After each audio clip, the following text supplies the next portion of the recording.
అందరికీ నమస్కారం. అమ్మ మాట అమ్మాయి బాట ఛానల్కి స్వాగతం. కథ చెప్పుకుందామా? బ్రతుకు తెరువు. ఒక నగరంలో ఒక విద్యావంతుడు ఉండేవాడు. అతను గర్భదరిద్రుడు. అందుచేత అతను ఎలాగైనా రాజుగారి కొలువులో చిన్న ఉద్యోగం సంపాదించటానికి ఎన్నో ప్రయత్నాలు చేశాడు. అయితే అతనికి రాజదర్శనం కాలేదు సరికదా. రాజుగారి దివాణంలో పనిచేసే ఉద్యోగుల ఆశ్రయం కూడా దొరకలేదు.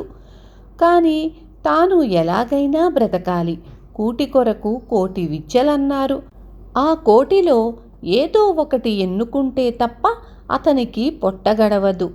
ఒకరోజు అతను ఊరికి దూరంగానూ అడవికి దగ్గరగానూ 2 గోరీలు ఉండటం గమనించాడు. వాటి చుట్టూ పుట్టలు పొదలు పెరిగి ఉన్నాయి. ఆ గోరీలను చూడగానే విద్యావంతుడికి ఒక ఆలోచన వచ్చింది. అతను శ్రమపడి గోరీల చుట్టూ పెరిగి ఉన్న పొదలను కొట్టేసి చుట్టూ ఉన్న ప్రదేశం చదును చేసి ముగ్గులు పెట్టి గోరీల మీద తులసి మొక్కలు తెచ్చిపెట్టి గోరీలను రోజూ పూలతో అలంకరించి పూజిస్తూ రాసాగాడు. ఊరి ప్రజలు ఊరి బయట దేవాలయానికి వచ్చినప్పుడు అరణ్య మార్గాన పొరుగురికి పోయేటప్పుడు ఆ గోరీలను చూసి ఆశ్చర్యపడి ఆగి అక్కడే కుటీరం వేసుకొని నివసిస్తున్న విద్యావంతుణ్ణి అడిగారు. ఇవి రాజుగారి పూర్వీకుల గోరీలు. శిథిలావస్థలో ఉండిన వీటిని చూసి రాజవంశం మీద గౌరవం కొద్దీ వీటిని పునరుద్ధరించి వీటి పోషణ చూస్తున్నాను. వీటికి పూజా పునస్కారాలు చేస్తున్నాను అన్నాడు విద్యావంతుడు. అతని మాటలు ప్రజలు నమ్మారు. ఎందుకంటే గోరీలు చక్కగా వెల్లవేసి ఉన్నాయి. వాటి మీద తులసి మొక్కలు దీపారాధన ఉన్నాయి. అవి నిజంగా రాజవంశం వారివి కాకపోతే ఈ మనిషి వాటి పట్ల అంత భక్తి శ్రద్ధలు ఎందుకు చూపుతాడు? ఊరి ప్రజలు కూడా ఆ గోరీల పట్ల శ్రద్ధాసక్తులు కనబరచి దేవాలయానికి వచ్చినట్లుగా వచ్చి గోరీల దీపారాధనకు చేతనైనంతలో నూనె డబ్బులు ఇవ్వసాగారు. వారిలో కొందరు భక్తితో గోరీలకు ప్రదక్షిణలు చేసి కోరికలు కోరసాగారు. గోరీలకు మొక్కుకొని ప్రదక్షిణలు చేసిన వారి కోరికలు తీరుతున్నాయని విద్యావంతుడు వచ్చే జనంలో చల్లగా ప్రచారం చేశాడు. త్వరలోనే ఆ గోరీలు గొప్ప యాత్రాస్థలంగా అయ్యాయి. ఈ సమాచారం క్రమంగా రాజుగారి దాకా వెళ్ళింది. ఆ గోరీలు నిజంగా రాజవంశానికి చెందినవో కావో, రాజవంశానికి చెందినవే అయితే ఇంతకాలము ఎలా మరుగున పడిపోయాయో విచారించి తెలియపరచమని రాజుగారు మంత్రికి ఉత్తర్వు ఇచ్చారు. మంత్రిగారు గోరీలను పరిశీలించి రమ్మని పరిశోధకులను పంపాడు. వాళ్ళు వచ్చి గోరీల మీద 2 పేర్లు చెక్కి ఉన్న సంగతి తెలుసుకున్నారు. అవి కాక అక్కడక్కడ ఏవో చిహ్నాలు కూడా చెక్కి ఉన్నాయి.